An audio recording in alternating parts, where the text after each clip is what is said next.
जय मां दुर्गा दर्शकों, मैं रूपाली शास्त्री आप सबका स्वागत करती हूं अपने चैनल में। आज हम आपको बताने जा रहे हैं आषाढ़ मास के शुक्ल पक्ष में आने वाली त्रौस्ती के दिन से माता पार्वती को प्रसन्न करने के लिए एक विशेष व्रत किया जाता है जिसका नाम है जया पार्वती व्रत।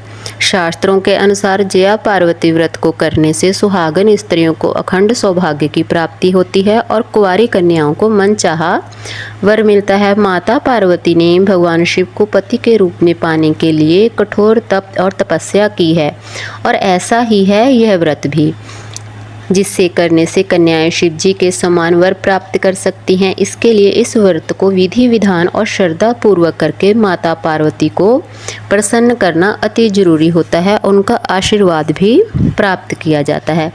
इस व्रत का पालन गणगौर, हरतालिका और गंगा गौरी व्रत के समान ही किया जाता है।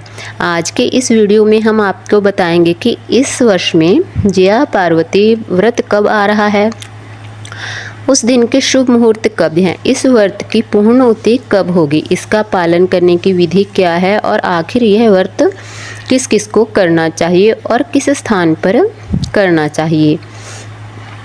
जया पार्वती व्रत को विजय व्रत भी कहा जाता है क्योंकि देवी विजया माता पार्वती का ही स्वरूप मानी जाती हैं। इस व्रत का पालन मुख्य तौर से पश्चिमी क्षेत्र यानी कि गुजरात प्रदेश में किया जाता है। इस व्रत में विवाहित और कुंवारी कन्याएं माता पार्वती और भगवान शिव को प्रसन्न करने के लिए 5 दिन तक कठोर उपवास करती हैं और माता पार्वती तथा भगवान शिव का पूजन करके अपने वैवाहिक जीवन को सुखमय बनाने के लिए प्रार्थना करती हैं और कुंवारी कन्याएं अच्छा वर प्राप्त करने के लिए पूरी श्रद्धा के साथ इस जया पार्वती व्रत का पालन करती हैं। इस व्रत को आषाढ़ मास की त्रौस्ती तिथि से शुरू होता है और 5 दिन के बाद यानी कि कृष्ण पक्ष की तृतीय तिथि तक समाप्त होता है। इस बार यह व्रत शुरू हो रहा है 8 जुलाई 2025 मंगलवार के दिन से। इस बार त्रौस्ती तिथि का आरंभ हो रहा है 7 जुलाई 2025 सोमवार रात को 11:10 पर और समाप्त होगी 8 जुलाई 2025 दोपहर 12:38 पर। इसलिए उदय तिथि के अनुसार जया पार्वती व्रत का आरंभ होगा 8 जुलाई मंगलवार से।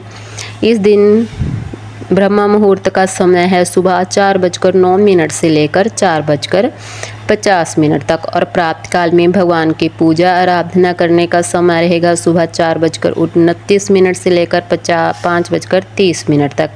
सूर्य उदय होगा सुबह 5:30 बजे से और सूर्य अस्त होगा शाम को 7:23 पर।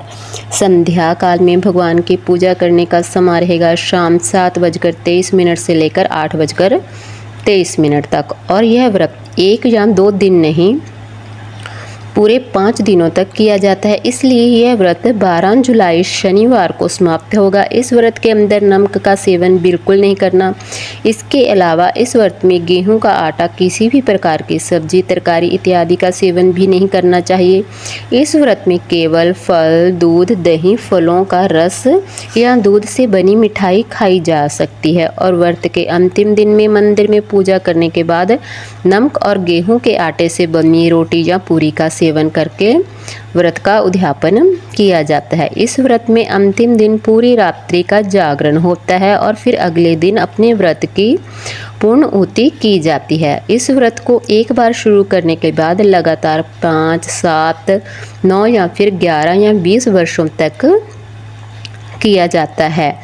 इस व्रत की विधि क्या होती है? इस व्रत के पहले दिन ज्वार, गेहूं, जौ, तिल, चलाई इत्यादि 7 धान के बीज लिए जाते हैं। उन्हें एक छोटे से मिट्टी या बांस के पात्र में बोते हैं और फिर उसे घर के पूजा स्थान में रखा जाता है। कन्याएं 5 दिन तक इसकी पूजा करती हैं। इस बीज वाले पात्र में हर रोज पूजा के समय पानी डाला जाता है। उसकी कुमकुम और रुई से बनी हुई माला बनाकर ज्वार की पूजा की जाती है जिसे नागला कहते हैं।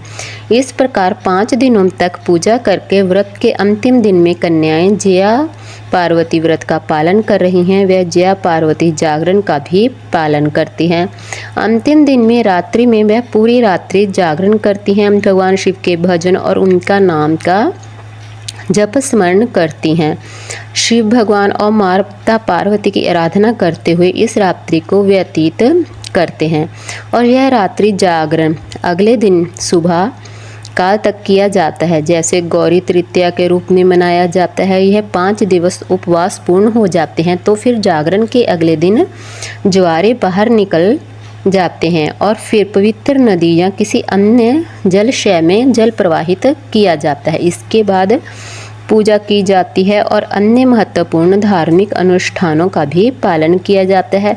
दान दिया जाता है। उसके बाद महिलाएं या कुंवारी कन्याएं अनाज, सब्जी, अन्न, प्रसाद, नमक युक्त पौष्टिक भोजन खाकर व्रत को पूर्ण करती हैं।